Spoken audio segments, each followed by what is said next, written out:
आज का भक्ति योग का प्रसंग है भगवत भक्ति का रहस्य। भक्ति भक्त भगवंत गुरु चतुर नाम बपु एक, इनके पद बंधन किए नासत विघन अनेक। भक्ति का मार्ग बताने वाले संत गुरु, भजनीय भगवान, भजन करने वाला भक्त तथा संतों के उपदेश के अनुसार भक्त की भगवदाकार वृत्ति भक्ति है। नाम से चार है पर तत्व एक ही है, बात एक ही है। जो साधक दृढ़ता और तत्परता के साथ भगवान के नाम का जप और स्वरूप का ध्यान रूप भक्ति करते हुए तेजी से चलता है, वही भगवान को शीघ्र प्राप्त कर लेता है। जो जीव चाहे मुक्ति को तो सुमिरिजे राम, हरिया गेले चालता जिया अवय गांव। इस भगवत भक्ति की प्राप्ति के अनेक साधन बताए गए हैं। इन साधनों में मुख्य है संत महात्माओं की कृपा और उनका संग। रामचरितमानस में कहा है, भगति स्वतंत्र सकल सुख खानी, बिनु सतसंग न पावहि प्राणी। भक्ति तात अनुपम सुख मूला, मिलहि जो संत होय अनुकूला। उन संतों का मिलन भगवत कृपा से ही होता है। श्री गोस्वामी जी कहते हैं, संत विशुद्ध मिलहि पर तेहि, चितवहि राम कृपा करि देहि। बिनु हरि कृपा मिलहि नहीं संता, सतसंगति संस्कृति करे अंता। असली भगवत प्रेम का नाम ही भक्ति है। कहा भी है, पनगारी सुन प्रेम समय, भजन न दूसर आन। अस विचार पुनि पुनि मुनि करते राम गुणगान। इस प्रकार के प्रेम की प्राप्ति संतों के संग से अनायास ही हो जाती है, क्योंकि संत महात्माओं के यहाँ परम प्रभु परमेश्वर के गुण प्रभाव तत्व रहस्य की कथाएं होती रहती हैं। उनके यहाँ यही प्रसंग चलता रहता है। भगवान की कथा जीवों के अनेक जन्मों से किए हुए अनंत पापों की राशि का नाश करने वाली एवं हृदय और कानों को अतीब आनंद देने वाली है। जीव को यज्ञ दान तप व्रत तीर्थ आदि बहुत परिश्रम साध्य पुण्य साधनों के द्वारा भी वह लाभ नहीं प्राप्त होता जो सत्संग से अनायासी हो जाता है। क्योंकि प्रेम संग महात्माओं के द्वारा कथित भगवत कथा के श्रवण से जीवों के पापों का नाश हो जाता है। इससे अंतःकरण अत्यंत निर्मल होकर भगवान के चरण कमलों में सहज ही श्रद्धा और प्रीति उत्पन्न हो जाती है। भक्ति का मार्ग बताने वाले संत महात्मा ही भक्ति मार्ग के गुरु हैं। इनके लक्षणों का वर्णन करते हुए श्रीमद् भागवत में कहा है, कृपालु कृत द्रोह स्थितिक्षु सर्वदेही नामे, सत्य यारो निर्वधात्मा सम सर्वोपकार कह। कामे रहत धीर दांतो, मृदु सुचिर किंचन। अनिहो मित्र भूप शांत स्थिरो मच्छरणो मुनि। अप्रमेय तो गंभीरात्मा धृति मांजल संग गुण। अमानी मानद कल्पो मित्र कारुणिक कवि। भगवान का भक्त कृपालु, संपूर्ण प्राणियों में वैर भाव से रहित, कष्टों को प्रसन्नता पूर्वक सहन करने वाला, सत्य जीवन, पाप शून्य समभाव वाला, समत्वम जीवों का सुहद कामनाओं से कभी आक्रांत न होने वाली, शुद्ध बुद्धि से संपन्न, संयमी, कोमल स्वभाव, पवित्र पदार्थों में आसक्ति और ममता से रहित, व्यर्थ और निषिद्ध चेष्टाओं से शून्य, हित मीत मेद्य भोजी, शांत स्थिर, भगवत परायण, मननशील, प्रमाद रहित, गंभीर स्वभाव, धैर्यवान, काम क्रोध लोभ मोह मद मत्सर छह विकारों को जीता हुआ, मान रहित, सबको मान देने वाला, भगवान के ज्ञान विज्ञान में निपुण, सबके साथ मैत्री भाव रखने वाला, करुणाशील और तत्वज्ञ होता है। ऐसे भगवत भगत ही वास्तव में भक्ति मार्ग के प्रशंसक हो सकते हैं। इस जीव को संसार के किसी भी ऊंचे से ऊंचे पद का पदार्थ की प्राप्ति क्यों न हो जाए, इसकी भूख तब तक नहीं मिटती जब तक यह अपने परम आत्मीय भगवान को प्राप्त नहीं कर लेता, क्योंकि भगवान ही एक ऐसे हैं जिनसे सब तरह की पूर्ति हो सकती है। उनके सिवाय सभी अपूर्ण है, पूर्ण केवल एक वे ही है, और वे पूर्ण होते हुए भी संपूर्ण प्राणियों के प्रति बिना कारण ही प्रेम और कृपा करने वाले परम सुहृद हैं। साथ ही वे सर्वज्ञ और सर्वशक्तिमान भी हैं। कोई सर्व सुहृद तो हो पर सब कुछ न जानता हो, वह हमारे दुख को न जानने के कारण उसे दूर नहीं कर सकता। और यदि सब कुछ जानता हो पर सर्व समर्थ न हो तो भी असमर्थता के कारण दुख दूर नहीं कर सकता। एवं सब कुछ जानता भी हो और समर्थ भी हो, तब भी यदि सुहृद न हो तो दुख देकर भी उसे दया नहीं आती, जिससे वह हमारा दुख दूर नहीं कर सकता। इसी प्रकार सुहृद भी हो अर्थात दयालु भी हो और समर्थ भी हो पर हमारे दुख को न जानता हो तो भी काम नहीं होता, तथा सुहृद और सर्वज्ञ हो पर समर्थ न हो तो वह हमारे दुख को जानकर भी दुख दूर नहीं कर सकेगा, क्योंकि उसकी दुख निवारण की सामर्थ्य ही नहीं है। किंतु भगवान में उपयुक्त तीनों बातें एक साथ हैं। उन सर्व सुहृद सर्वज्ञ सर्वशक्तिमान भगवान पर ही निर्भर होकर जो उनकी भक्ति करता है वही भक्त है। भगवान की भक्ति के अधिकारी सभी तरह के मनुष्य हो सकते हैं। भगवान ने गीता के 9वें अध्याय के 30वें 32वें और 33वें श्लोक में बतलाया है कि ब्राह्मण क्षत्रिय वैश्य शूद्र स्त्री पाप योनि और दुराचारी ये सातों ही मेरी भक्ति के अधिकारी हैं। अपि चेत से सुदूराचारो भजते मामन्य भाकै साधुरेव से मंतव्य सम्य गव्य वैसितो ही से माम ही पार्थ व्यापाश्रितेपि स्यु पापयोनिये स्त्रियो वैश्यास तथा शूद्रास्ते अपि व्यान्ति पराम गतिम किम पुनर्ब्राह्मणा पुण्या भक्ता राजर्षयस् तथा यदि कोई अति सही दुराचारी भी अन्य भाव से मेरा भक्त होकर मुझको बसता है तो वह साधु ही मानने योग्य है, क्योंकि वह यथार्थ निश्चय वाला है, अर्थात उसने भली भांति निश्चय कर लिया है कि परमेश्वर के भजन के समान और कोई दूसरा नहीं है। हे अर्जुन, स्त्री वैश्य शूद्र तथा पापियों चंडालादि जो कोई भी हो वे भी मेरी शरण होकर परम गति को प्राप्त होते हैं। फिर इसमें तो कहना ही क्या है कि पुण्यशील ब्राह्मण तथा राजर्षि भक्तजन मेरे शरण होकर परम गति को प्राप्त होते हैं। यहाँ भगवान ने जाति में सबसे छोटे और आचरणों में भी सबसे गिरे हुए दोनों तरह के मनुष्यों को ही भगवत भक्ति का अधिकारी बतलाया। यद्यपि विधि निषेध के अधिकारी मनुष्य ही होते हैं, तो भी पाप योनि शब्द तो इतना व्यापक है कि इसमें गौणी वृत्ति से पशु पक्षी आदि सभी प्राणी लिए जा सकते हैं। अब रहे भाव से होने वाले अधिकारी, श्री मध्य भागवत में बतलाया है कि कोई भी कामना न हो या सभी प्रकार की कामना हो अथवा केवल मुक्ति की कामना हो तो भी श्रेष्ठ बुद्धि वाला मनुष्य तीव्र भक्ति योग से परम पुरुष भगवान की ही पूजा करे। अकाम सर्व कामो व मोक्ष काम उदारिधि तीव्रेण भक्ति योगेन यजेत पुरुषम परमय। यहाँ अकाम से यानी भक्त, मोक्ष काम से जिज्ञासु भक्त तथा सर्व काम से अर्थार्थी और अर्थ भक्त समझना चाहिए। यानी भक्त वह है जो भगवान को तत्व जानकर स्वाभाविक ही उनका निष्काम भाव से नित्य निरंतर भजन करता रहता है। जिज्ञासु भक्त उसका नाम है जो भगवत तत्व को जानने की इच्छा से उनका भजन करता है। अर्थार्थी भक्त वह होता है जो भगवान पर भरोसा करके उनसे ही संसारी भोग पदार्थों को चाहता है। और अर्थ भक्त वह है जो संसार के कष्टों से उन्हीं के द्वारा त्राण चाहता है। गीता में इन्हीं भक्तों के काम और निष्काम भावों के तारतम्य से चार प्रकार बताए हैं। चतुर्विद्या भजन्ते माम जना सुकृति नो अर्जुन आरती जिज्ञासु अर्थार्थी ज्ञानी च भरतस्व। हे भरतवंशियों में श्रेष्ठ अर्जुन, उत्तम कर्म करने वाले अर्थार्थी, आर्त, जिज्ञासु और ज्ञानी, ऐसे चार प्रकार के भक्तजन मुझको बसते हैं। इनमें सबसे निम्न श्रेणी का भक्त अर्थार्थी है, उससे ऊंचा अर्थ, अर्थ से ऊंचा जिज्ञासु और जिज्ञासु से ऊंचा ज्ञानी है।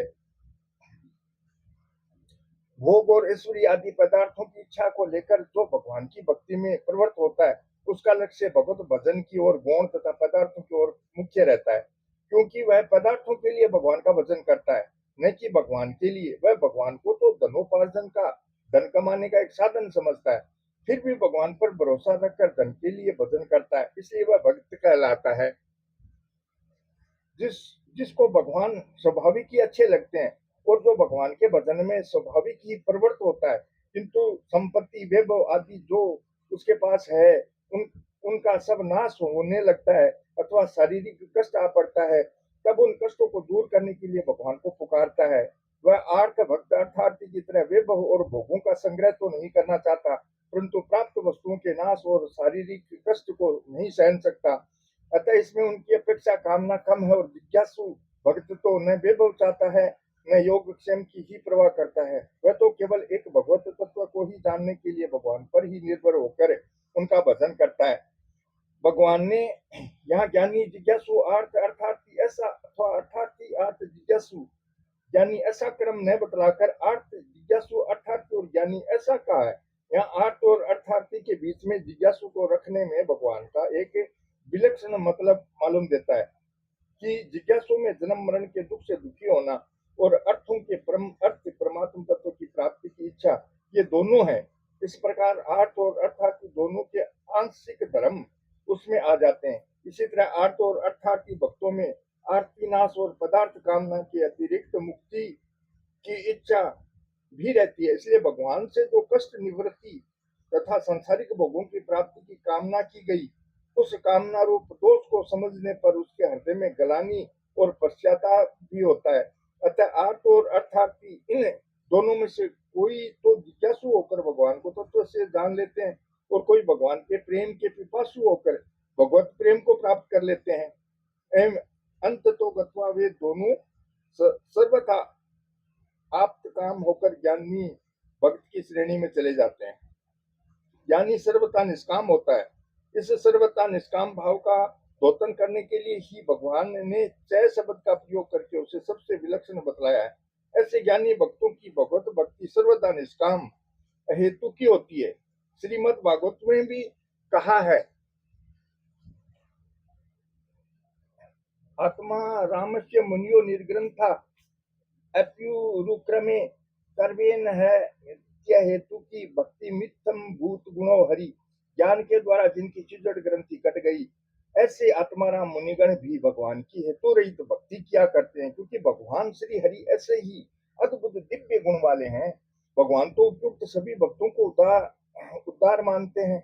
उद्धारा सर्व एवेते, अर्थार्थी और अर्थ भक्त उद्धार कैसे? इसका उत्तर यह है कि अपने से मांगने वालों और दुख निवारण चाहने वालों को भी उद्धार कहना तो वस्तु भगवान की ही उदारता है, परंतु भगवान इस नजर से भी उन्हें उदार कह सकते हैं कि वे मेरा पूरा विश्वास करके मुझे अपना कीमती समय देते हैं। दूसरी बात यह कि वे फल प्राप्ति को मेरे भरोसे छोड़कर मेरा आश्रय पहले लेते हैं, तब पीछे मैं उन्हें बसता हूँ। तीसरी बात यह है कि वे देवता आदि का पूजन करके अपना अभीष्ट फल जल्दी प्राप्त कर सकते थे, और मेरी भक्ति करने पर तो मैं उनकी कामना पूरी करूं या मैं भी करूं, तब भी वे उन देवताओं की अपेक्षा मुझ पर विशेष विश्वास करके मेरा भजन करते हैं, इसलिए वे उद्धार हैं। इससे यह सिद्ध हुआ कि चाहे जैसी भी हीन जन्म आचरण और भाव वाला मनुष्य क्यों न हो, वह भी भगवत भक्ति का अधिकारी हो सकता है। भगवान के साथ अपनेपन को लेकर उन पर दृढ़ विश्वास का होना, यह भक्त हृदय का प्रधान चिन्ह है। भक्तों का हृदय संपूर्ण जगत में अव्यक्त रूप से परिपूर्ण रहने वाले परमात्मा को आकर्षित करके साक्षात मूर्त रूप में प्रकट कर दे लेता है। जैसे भक्त ध्रुव और प्रहलाद के लिए भगवान साक्षात प्रकट हो गए थे, उन सर्वेश्वर प्रभु में भक्त का हृदय धारावाहिक रूप से तन्मय हो जाता है। इस प्रकार हृदय की तल्लीनता तो मारीच, कंस, शिशुपाल आदि की भांति भय और द्वेष आदि के कारण भी हो सकती है, किंतु वह तल्लीनता भक्ति में परिणित नहीं हो सकती, क्योंकि उसे भक्ति रस के आनंद का अनुभव नहीं होता। जैसे कोई व्यक्ति सर्वलोक पावनी गंगा जी में वैशाख मास में स्नान करता है, तो गंगा जी से उनके पापों का नाश होकर अंतःकरण शुद्ध हो जाता है, और उसे स्नान करने में भी प्रत्यक्ष अपूर्व रसानुभूति आनंदानुभव होता है। किंतु जो माघ मास में गंगा स्नान करता है, उसके पापों का तो अवश्य नाश होता है, पर शीत के कारण उन्हें स्नान करने में आनंद नहीं आता, परंतु तो उसका आनंदांश तिरस्कर होकर उसे कष्ट का अनुभव होता है। इसी तरह भय द्वेष आदि के कारण भगवानाकार अंतःकरण वालों का आनंदांश तिरोहित होकर उनका हृदय दुखित और चिंतित रहता है, इसलिए उनके अंतःकरण की तदाकर्ता भक्ति में शामिल नहीं है। अतः भगवान के प्रति आत्मीयता को लेकर दृढ़ विश्वास और प्रेम पूर्वक जो अंतःकरण का भगवदाकार हो जाना है, वही भक्ति है। किंतु नास्तिकों की अपेक्षा तो भय द्वेष आदि को लेकर भगवान का चिंतन करने वाले भी अच्छे हैं। फिर उनका तो कहना ही क्या है। जो भगवान का श्रद्धा प्रेम पूर्वक निरंतर निष्काम अनन्य भजन करते हैं। जिस प्रकार गंगा जी की चाल स्वाभाविक ही निरंतर समुद्र की ओर है, इसमें न तो उनका अपना कोई प्रयोजन है और न वह कहीं ठहरती है, इसी प्रकार अनन्य भक्त न तो कुछ चाहते ही हैं और न कहीं भगवत स्मरण से विराम ही लेते हैं। वे तो नित्य निरंतर निष्काम भाव से भजन ही करते हैं। श्री नारद जी ने भी कहा है, भक्ता एकांति नो मुख्या, एकमात्र भगवान को इष्ट मानकर उन्हीं की अनन्य भक्ति करना ही सर्वश्रेष्ठ भक्ति है। इसलिए संपूर्ण जगत को भगवान का स्वरूप समझकर भी ऐसी भक्ति का साधन किया जा सकता है, क्योंकि स्वयं भगवान ही जगत के रूप में प्रकट हुए हैं। इसलिए यह सारा ब्रह्मांड भगवान का ही स्वरूप है एवं देवता आदि में भगवान की बुद्धि करके भी भक्ति की जा सकती है और इसका फल भी भगवत प्राप्ति ही है। इस प्रकार की भगवान की भक्ति करने वाले में दो बातें प्रधान होनी चाहिए, साधक में हो निष्काम भाव और उपास्य में हो भगवत बुद्धि। इससे भगवान की प्राप्ति निश्चय ही हो जाती है। किंतु समस्त जगत में भगवत बुद्धि न होकर भी साधक में पूर्ण निष्काम भाव हो तो भी उसकी सेवा का फल भगवत प्राप्ति ही है। भगवान की भक्ति तो निष्काम भाव से करने पर भी ध्रुव की भांति भगवत कृपा से अभीष्ट फल की सिद्धि पूर्वक भगवान की प्राप्ति हो जाती है। यदि कोई देवताओं को देवता मानकर भी निष्काम भाव से केवल भगवत आज्ञा पालन पूर्वक भगवान को प्रसन्न करने के लिए ही उनकी भक्ति करता है तो उसका फल भी भगवत प्राप्ति ही होता है। फिर जो स्वयं भगवान की निष्काम भाव से नित्य निरंतर अनन्य भक्ति करते हैं, उन अनन्य भक्तों को भगवान मिले, इसमें तो बात ही क्या है। भगवान ने गीता में कहा है, अनन्य चेता सततम यो माम समरति नित्यस्य तस्याहं सुलभ पार्थ नित्य युक्तस्य योगिने। हे अर्जुन, जो पुरुष मुझ में अनन्य चित्त होकर सदा ही निरंतर मुझ पुरुषोत्तम को स्मरण करता है, उस नित्य निरंतर मुझ में युक्त हुए योगी के लिए मैं सुलभ हूँ, अर्थात उसे सहज ही मिल जाता हूँ। भक्ति में प्रधान बात है भगवान का होकर नित्य निरंतर श्रद्धा भक्ति पूर्वक निष्काम भाव से उन्हीं का स्मरण चिंतन करते रहना। स्मरण का बड़ा भारी अद्भुत प्रभाव है। भक्तों की कथाओं में प्राय यही बात विशेष मिलती है कि जहां भी जिस भक्त ने भगवान को अपना समझकर दृढ़ विश्वास पूर्वक प्रेम भाव से वियल होकर भगवान का स्मरण किया, वहीं भगवान प्रकट हो गए। पद्म पुराण के रामेश्वर मेघ में श्री हनुमान जी की एक बड़ी महत्वपूर्ण घटना का उल्लेख मिलता है। भगवान श्री रामचंद्र जी का अश्वमेघ यज्ञ के लिए छोड़ा हुआ घोड़ा अनेक देश देशांतरों में भ्रमण करता हुआ जब राम भक्त राजा सूरत के कुंडल नगर में पहुंचा, तब राजा ने भगवान के दर्शन की लालसा से उस घोड़े को पकड़वा लिया। जब अश्व रक्षक शत्रुघ्न आदि को घोड़े के पकड़े जाने का पता लगा, तब उन्होंने उनसे युद्ध करके अश्व को छुड़ा लाने का विचार किया। इतने में ही धर्मात्मा राजा सूरत और उनके राजकुमार चंपक भी रणभूमि में पहुंच गए तथा दोनों ओर के सैनिक आपस में लड़ने लगे। राजकुमार चंपक ने भरत कुमार पुष्पकल को रामास्त्र का प्रयोग करके बांध लिया। यह देखकर श्री हनुमान जी ने चंपक के सामने जाकर युद्ध किया तथा चंपक को युद्ध भूमि में गिराकर मूर्छित कर दिया और पुष्कल को बंधन से छुड़ा लिया। इस पर राजा सूरत ने हनुमान जी की राम भक्ति की बड़ी प्रशंसा की और वे उनसे युद्ध करने लगे। जब राजा के छोड़े हुए ब्रह्मास्त्र को श्री हनुमान जी निगल गए, तब राजा ने श्री रघुनाथ जी का स्मरण करके रामास्त्र प्रयोग किया। उस समय हनुमान जी बोले, राजन क्या करूं, तुमने मेरे स्वामी के अस्त्र से ही मुझे बांधा है, अतः मैं इसका आदर करता हूं। अब तुम मुझे इच्छा अनुसार अपने नगर में ले जाओ, मेरे प्रभु दया सागर हैं, वे स्वयं ही आकर मुझे छुड़ाएंगे। इसलिए हनुमान जी के बांधे जाने पर पुष्कल ने राजा से युद्ध किया, किंतु वे अंत में मूर्छित होकर गिर पड़े। तब शत्रुघ्न ने राजा के बहुत देर तक युद्ध किया, पर वे भी राजा के बाण के आघात से मूर्छित होकर रथ पर गिर पड़े। यह देखकर सुग्रीव उनसे लड़ने लगे, पर राजा ने उनको भी रामास्त्र का प्रयोग करके बांध लिया। तदंतर राजा सूरत उन सबको रथ में डालकर अपने नगर ले गए। वहां जाकर वे राजसभा में बैठे और बंधे हुए हनुमान जी से बोले, पवन कुमार, अब तुम भक्तों के रक्षक परम दयालु श्री रघुनाथ जी का स्मरण करो, जिससे संतुष्ट होकर वे तुम्हें तत्काल बंधन मुक्त कर दें। श्री हनुमान जी ने अपने सहित सब वीरों को बंधा देखकर कमल नयन परम कृपालु श्री रामचंद्र जी का अनन्य भाव से स्मरण किया। वे मन ही मन कहने लगे, हा नाथ, हा पुरुषोत्तम, हा सुंदर कुंडल से सुशोभित बदन वाले, भक्तों के दुख दूर करने वाले तथा मनोहर विग्रह धारण करने वाले दयालु सीतापते, मुझे इस बंधन से शीघ्र मुक्त कीजिए, देर न लगाइए। श्री हनुमान जी के इस प्रकार प्रार्थना करते ही तुरंत भगवान पुष्प विमान पर आरूढ़ होकर वहां आ पहुंचे। भगवान को पधारे देख राजा सूरत प्रेम मगन हो गए और उन्होंने भगवान को सैकड़ों बार प्रणाम किया। श्री राम ने भी चतुर्भुज रूप धारण करके अपने भक्त सूरत को छाती से लगा लिया और आनंदाश्रुओं से उनका मस्तक अभिषेक करते हुए, राजा राजन तुम धन्य हो, आज तुमने बहुत बड़ा पराक्रम दिखाया। फिर भगवान ने श्री हनुमान, सुग्रीव, शत्रुघ्न, पुष्कल आदि सभी योद्धाओं पर दया दृष्टि डालकर उन्हें बंधन और मूर्छा से मुक्त किया। उन्होंने उठकर भगवान को प्रणाम किया। राजा सूरत ने प्रसन्नता पूर्वक अपना राज्य भगवान को राम को समर्पित कर दिया। भगवान 3 दिन कुंडल नगर में रहे थे। राजा सूरत को ही राज्य सौंपकर उनकी संपत्ति ले वहां से चले गए। तब राजा सूरत अपने राजकुमार चंपक को राज्य भार देकर शत्रुघ्न के साथ अश्व की रक्षा के लिए चल पड़े। यहाँ हमें भक्त हनुमान और राजा सूरत के भक्ति भाव पूर्वक किए हुए स्मरण के प्रभाव पर ध्यान देना चाहिए। उनके अनन्य भक्ति से आकर्षित होकर भगवान तुरंत वहां पहुंच गए। भगवान के प्रेम पूर्वक अनन्य स्मरण का बड़ा भारी महात्म्य है। भक्त सुधन्वा की कथा देखिए। भगवान के स्मरण के प्रभाव से अत्यंत तप्त तेल भी उनके लिए अतिशय ठंडा हो गया तथा अर्जुन के साथ युद्ध करते समय भी उन्हें जगह जगह भगवत स्मरण का प्रभाव दिखाई पड़ता है। जब अर्जुन ने भगवान का स्मरण करके 3 बाण निकालकर प्रतिज्ञा की कि इन 3 ही बाणों से मैं सुधन्वा का मस्तक काट डालूंगा, यदि ऐसा नहीं कर सकूं तो मेरे पूर्वज पुण्यहीन होकर नरक में गिर पड़े।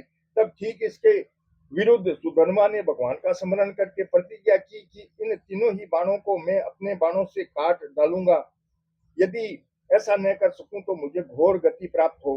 भगवान ने इन दोनों ही भक्तों की भगवत स्मरण पूर्वक की गई प्रतिज्ञा को सच्चा किया।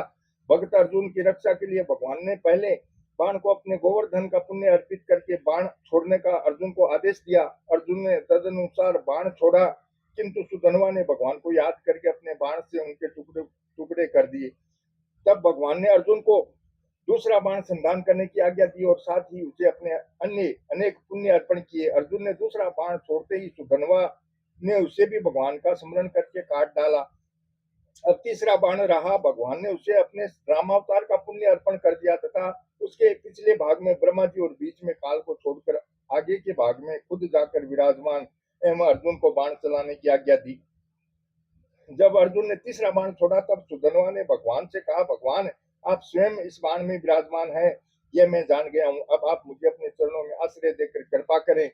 यूं कहकर भगवान का स्मरण करते हुए उन्होंने अपने बाण से उनके भी 2 टुकड़े कर दिए। उन 2 टुकड़ों में से पिछला भाग पृथ्वी पर गिर पड़ा तथा अगर आगे का भाग टुकड़ा जिस पर भगवान श्री कृष्ण विराजमान थे उछला और उसने सुधन्वा का मस्तक काट डाला। सुधन्वा का सिर कटकर भगवान के चरणों में आ गिरा। अपने सन्मुख भगवान का दर्शन करते हुए उसके मुख से एक ज्योति निकलकर भगवान में प्रवेश कर गई।